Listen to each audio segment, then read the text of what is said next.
여러분의 선택, 정말 여러분의 것이라고 확신하시나요? 어쩌면 아닐지도 모릅니다. 지금부터 당신의 삶을 보이지 않는 곳에서 조종하고 있는 거대한 힘들, 우리의 생물학, 우리가 속한 사회, 그리고 우리가 만든 시스템의 비밀을 함께 파헤쳐 보겠습니다. 자, 한번 상상해 보세요. 경계가 전혀 없는 세상, 그저 혼돈스러운 감각의 소용돌이만 있는 곳. 이 문장이 바로 오늘 우리가 던질 핵심 질문을 담고 있어요. 우리는 왜 이런 혼돈 속에서 살고 있지 않을까요? 네, 맞습니다. 바로 이 근본적인 질문에서부터 우리의 여정은 시작됩니다. 가장 기본적인 생존 본능에서부터 가장 복잡한 사회 시스템에 이르기까지 그 답을 함께 찾아보시죠. 자, 모든 것의 시작은요, 바로 우리 내면에 있습니다. 첫 번째 장에서는 우리의 본능과 인식을 형성하는 생물학적 청사진, 그 설계도를 먼저 들여다보겠습니다. 이게 바로 협력적 눈 가설이라는 건데요.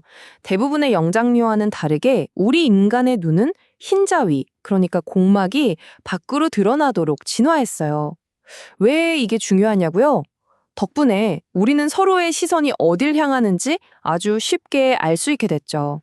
이게 바로 생존에 필수적이었던 협력을 가능하게 만든 정말 놀라운 진화의 산물이었던 겁니다. 그런데 말이죠. 여기서 정말 아이러니한 점이 하나 나옵니다. 이 차트를 한번 보세요. 인간에게 두 번째로 치명적인 생물 누굴까요? 놀랍게도 바로 우리 인간 자신입니다. 이렇게나 정교하게 협력하도록 진화한 종이 어떻게 스스로에게 가장 위협적인 존재 중 하나가 되었을까요? 그 답의 실마리가 바로 여기에 있습니다. 분류 본능. 세상을 우리와 남, 안전한 것과 위험한 것으로 나누는 것. 이건 뭐 복잡한 생각이 아니에요. 아메바가 영양분을 찾아 움직이는 것만큼이나 원초적이고 생존을 위한 본능적인 충동이라는 거죠. 그럼 이런 원초적인 본능을 가진 우리가 집단을 이루어 살 땐 어떻게 할까요? 이 본능들을 어떻게 관리할까요? 자, 이제부터 우리가 하는 사회적 게임의 세계로 한번 넘어가 보겠습니다. 이 보드게임 비교, 이거 정말 기가 막힌 비유라고 생각해요.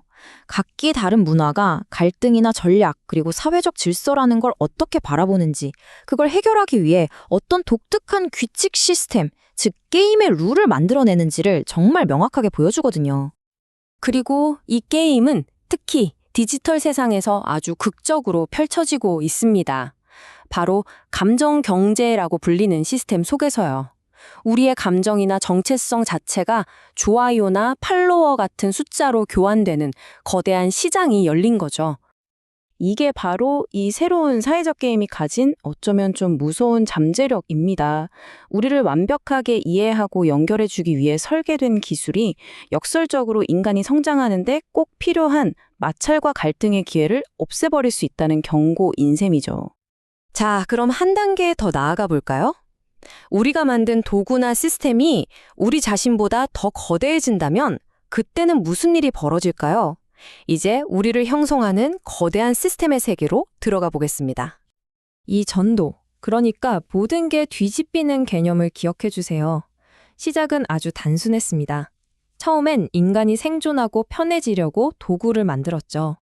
그리고 그 다음엔 이 도구들을 더 잘 쓰고 우리 사회를 조직하기 위해서 시스템이란 걸 만들었어요. 여기까지는 괜찮았죠. 그런데 바로 이 지점에서 모든 것이 뒤집힙니다. 이제는 우리가 만든 바로 그 시스템이 거꾸로 인간을 부품처럼 사용하고 심지어 우리의 가치관까지 정의해버리는 그런 역설이 발생한 겁니다. 이게 그냥 뜬구름 잡는 얘기가 아닙니다. 통제 불능이 된 시스템의 아주 구체적인 예시가 바로 이거죠.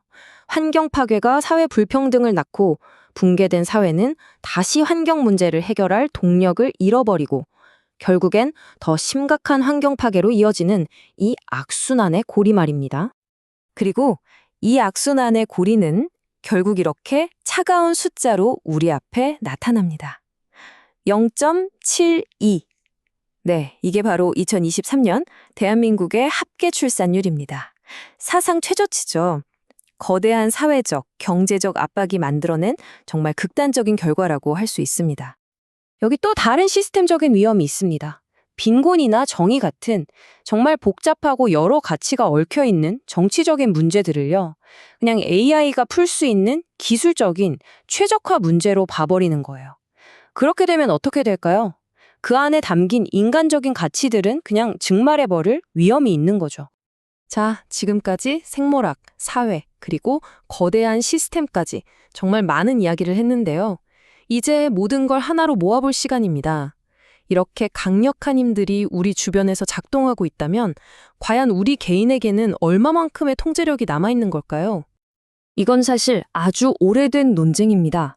자유의지에 대한 논쟁 말이죠. 처음엔 모든 게 정해져 있다는 뉴턴의 시계태엽 우주론이 있었고요. 그 다음엔 모든 게 확률이라는 양자역학이 나왔죠. 그리고 이제 그 무대는 우리 뇌 속으로 옮겨왔습니다. 정말 충격적인 발견이었죠. 뇌과학자들이 준비전이라는 걸 찾아냈는데요. 이게 뭐냐면 우리가 이걸 해야겠다 하고 의식적으로 결정하기 아주 잠깐 전에 이미 뇌에서 먼저 행동하라는 신호가 나타난다는 거예요. 이게 뭘 의미할까요? 어쩌면 우리가 선택했다고 느끼는 그 감각 자체가 뇌가 이미 다 결정해놓고 나서 우리에게 보여주는 일종의 환상이 아닐까 하는 거죠. 하지만 꼭 자유의지가 있냐 없냐 이렇게 흑백으로만 볼 필요는 없습니다. 특히 동양 철학에서는 다른 길을 제시하는데요. 바로 지천명의 지혜입니다. 이건 운명에 저항하라는 게 아니에요. 오히려 우리가 통제할 수 없는 것들을 인정하고 그 주어진 조건 안에서 인간으로서 마땅히 해야 할 도덕적 책임을 다하는 것, 그것이야말로 진정한 자유라고 보는 거죠. 오늘 이야기의 마지막입니다. 이 질문을 여러분께 남기면서 마무리할까 합니다. 만약 여러분의 성공과 실패가 온전히 여러분 혼자만의 것이 아니라면 그때 여러분은 자기 자신을 그리고 다른 사람들을 어떻게 바라보게 될까요? 이 질문이 오늘 우리가 나눈 이야기들을 곱씹어 볼 좋은 계기가 되었으면 합니다.